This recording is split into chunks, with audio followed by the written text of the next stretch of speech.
Hey, what's up? For me, the best burger is not at In-N-Out or at Shake Shack. Well, those are very good burgers. I want to say that for sure. Going on record, delicious burgers. But the best burger you can make is the one you smash yourself.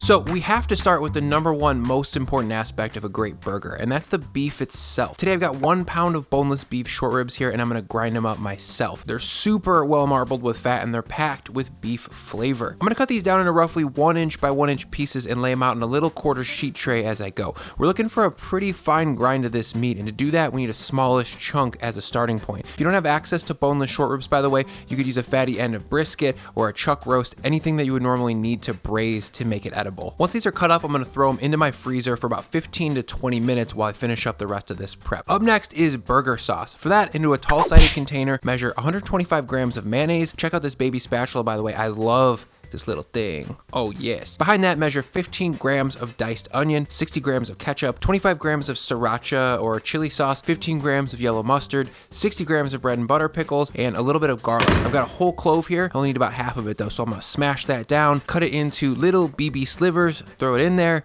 and oh yeah, I'm gonna add 2 grams each of salt and coarse ground black pepper. There we go. Next, I'm gonna grab my immersion blender and give everything a really good spin. If you're not familiar, burger sauce is like a super condiment. Once you've had a burger with it, it's really hard to go back to a simple ketchup and mustard setup. It's tangy and sweet, and this one's got a little bit of heat to it. You're gonna dig it. Once that's all spun up, we're gonna give it a little taste, and it's yum. Now we're gonna use that baby spatula to scoop it into a pint, and then I'm gonna throw it in the fridge while I finish everything else up. It's been 20 minutes now, and the beef chunks are frosty and really firmed up, as you can see. They have very little give when I poke to them. Firm. Beef. These are like beef rocks. Okay, to grind these beefs, I'm gonna grab my food processor and load in half of these cubes. Real quick, I know you're thinking, hey, what's up with the food processor? That's not a meat grinder, and that's accurate, it's not. But for me, most people don't have meat grinders. They're kind of expensive, and it's a one-use appliance. I'm not a huge fan of that. Instead, I think that when you're doing small batches of stuff, especially grinding hamburger meat or doing chili like we did in the last video, this is the perfect thing. Don't get me wrong, you can't make 40 pounds of bratwurst farce in this thing. It's not gonna work out, but it will do a turn when you're trying to break down some beef cubes into hamburger meat. I'm gonna process this on high speed for about 20 seconds or so, and that's a little bit longer than I did in the previous video when we made ground beef for chili. Having really cold meat in the food processor helps us get that fine grind we need for a proper burger, and it helps this meat from getting too worked up and sticky. I also wanna mention, we're going through the trouble of grinding our own beef here for 2 reasons. One is that we can pick out the exact cut of meat that we want for the freshest, beefiest flavor, and number 2, that freshly grinding our own meat gives us a looser product with a way better texture in the end. And check this stuff out. Now we got loose and crumbly, vibrant red beef, and it just looks like it makes a good burger. But I know you're wondering, hey Bri, can I sub in store-bought ground beef instead? And yes, that will definitely work, but just be aware, it's a little bit more ground down, it's a little bit stickier, and it's gonna make a chewier burger that's just not gonna have as much beefiness as ours. Okay, once I've run all this beef through the food processor, I'm gonna gently toss everything up to combine here. The first round was a little bit leaner looking than the second. We wanna get all that beef fat evenly distributed. Now, I'm gonna grab a sheet tray and my scale. I'm gonna throw down some parchment paper so that I can portion out these beefs. I'm gonna be measuring out this fresh hamburger meat into 6 3-ounce balls and getting them set up on this sheety over here as I go. Don't be too rough on the meat here. We wanna preserve that loosey-goosey texture as much as possible. Overworked beef is gonna make a chewy hamburger. Once that's all measured out, we're gonna pre-smash the patties. And this is gonna be controversial, I think, and I'll get back to why we're doing this in just a second. For now though, grab the balled up meat and work it just a little bit in your hands. We're gonna give them a little squeeze just so things stay together in the pan. This is not gonna be a meatball rolling sesh. We don't want tacky beef. Once that's balled up, we're gonna throw it onto a piece of parchment and top it with a second piece of parchment. From there, I'm gonna smash it down gently with the flat bottom of a pot, just like this. I'm gonna put a little weight on it now, and look at this thing. It's a perfect little pre-smashed patty. There's a lot of surface area here to get crisped up in the pan. We're smashing these ahead of time because I think for the newcomer, the highest success rate is gonna be with a patty that's properly smashed before it goes in the pan. Look, I know that in a proper smashburger restaurant, they're gonna put a ball of ground beef on the griddle and then use a big spatula to smash it out to get the maximum surface area. I love the romance of that, but in practice, it's actually a lot harder to get right at home than it seems.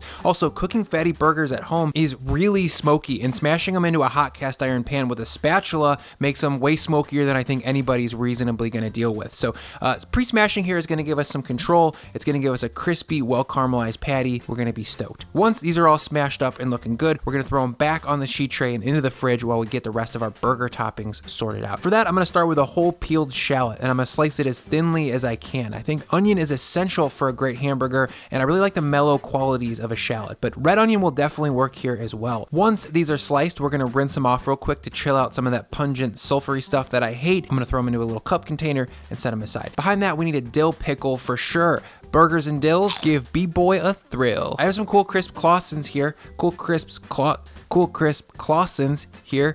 They're the gold standard for dills for burgers, in my opinion. All I'm doing here is just slicing them thinly, maybe 1/8 of an inch. Once those are all sliced up, we're gonna throw them into a cup, and now we're gonna review what we need to have in place before we start cooking these burgers. All this stuff comes together really quickly, and we need to be ready. Of course, we've got pickles, the thinly sliced shallots, the burger sauce. We've got some green leaf lettuce that I've trimmed up and washed, and finally, we've got some squishy hamburger buns. I recommend going with a brioche like this. These are pretty widely available at grocery stores now. They're supremely squishy, super tender, and they're perfect for this style of burger. I also want to let you guys know that I attempted 3 times to create a bun with the same characteristics here, and I didn't even come close. I don't think it's possible to create industrial bread like this at home. It'd be kind of like making American cheese at home. Oh yeah, one last thing. A perfect smash burger has got to have some sort of melted cheese on it. So for that, I've got Kraft Singies here. It's a weird food, I know. I only use these for grilled cheese and cheeseburgers, but it's just what we need. They melt in a way that acts almost like a cheese sauce when it combines with the burger sauce and all those beef juices.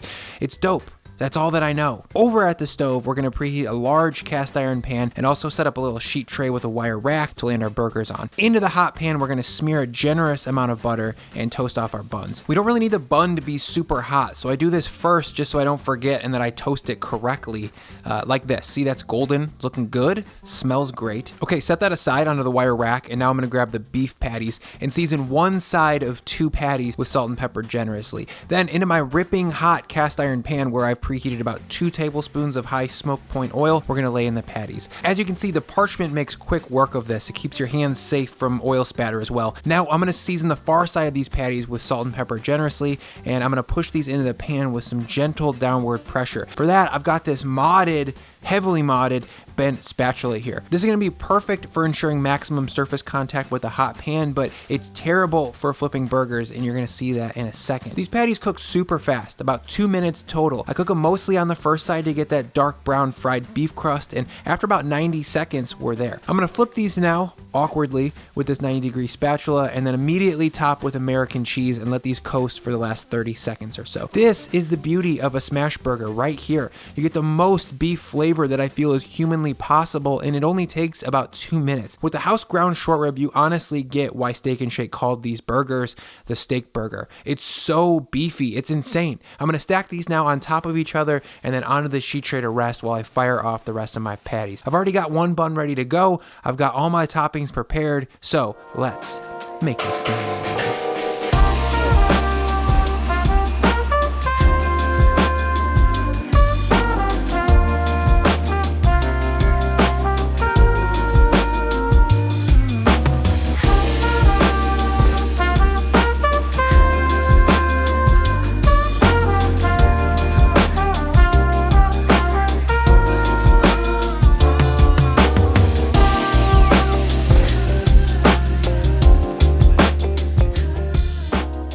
Before I get out of here, I just want to say how much I appreciate everybody who supports this channel on Ko-fi. There's been some really generous tips this week, and you guys know who you are, so thank you very much. As always, guys, thank you so much for your time and attention. Thank you for sticking around, and we'll see you next time.